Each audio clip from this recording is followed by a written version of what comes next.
The three lines in the top left-hand corner. And I'll start with today. What you'll see here is a fictional student. Her name is Mary. I'll be able to see what today's schedule would be for her, the classes that she's in, as well as her teachers. I'd also be able to get a short list of assignments that were due today, assignments that are due tomorrow, and things that might need attention. You'll also notice in the top corner, I see Mary's name with a little arrow next to it. In this demo account, I have two students, Mary and Steve. I'm their parent or guardian, if you will, for this video. If you're a parent or guardian of multiple students, you would be able to click on this toggle and see those multiple students.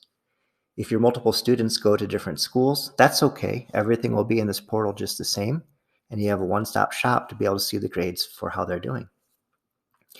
If I'd like to, I can actually click on a specific course or class. In this case, I can click on Avid.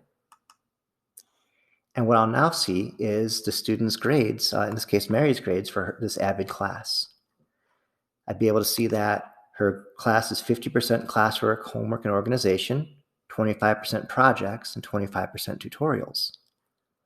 I'll see the overall grade that the student has for those specific categories. And if I click the plus sign, it'll expand out, and now I can see all the assignments that were listed. I'll be able to see the scores that Mary received on them. If something's missing, this flag of missing will give a score of a 0, but it's flagged as missing, and most likely that means get it handed in so that way it can be taken care of. And you'll see some other flags where in this case, Mary did submit a assignment late, but it was also flagged as being turned in. So there's a little bit of a feedback tool for you too. Maybe you're asking Mary to get this assignment done, and now you can see from the teacher's end that it was turned in late, but it was turned in. You'll also notice a little word cloud on some assignments. Teachers are able to put in comments next to the grade itself. Maybe this is some feedback about how to improve something. Maybe it was some sort of a clarification. Maybe it could be an additional instruction.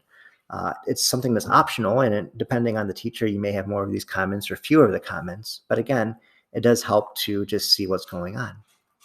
If I was to expand this assignment specifically, what I'll now be able to see is the full amount of the teacher's comments. So in this case, if there's 5 sentences minimum for full credit, it can be done.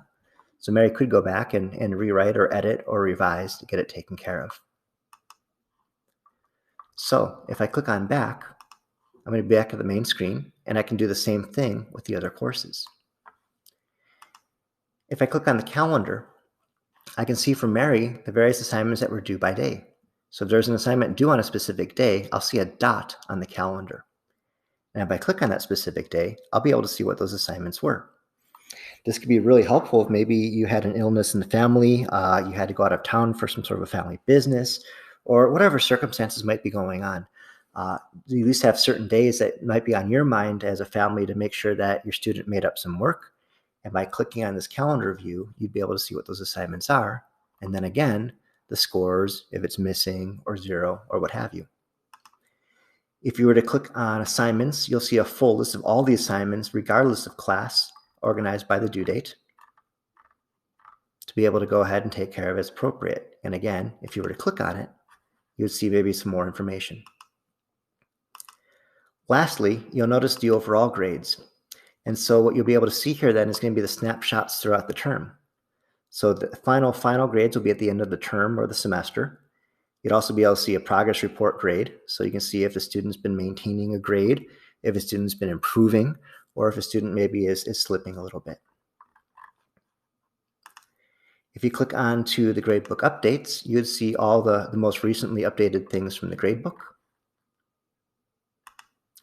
If you click on schedule, you'd be able to see the student's overall complete schedule. Currently, things are split by evens and odds, but you can at least look at the big picture of everything for the student if you need to. And finally, if you click on documents, you'd also be able to access report cards, progress reports too. So maybe this is something that you want to take a look at. If you want to see the unofficial transcript, like the big picture of the courses that the students are working on, you can see this as well. So this is all available for you. And if I wanted to check on Steve, I can do the same thing here. So the idea of this is just be able to navigate and find the classes you're looking at. If there are comments, those could be really helpful for you as a parent. The calendar can also be really helpful for you too. And sometimes there might be some additional details or information for you to see, to know what there is, what to be taken care of. As soon as a grade is entered in the gradebook and saved, it would appear in the portal. So that's how that would work. And if you have questions, of course, reach out to your teacher. Thank you.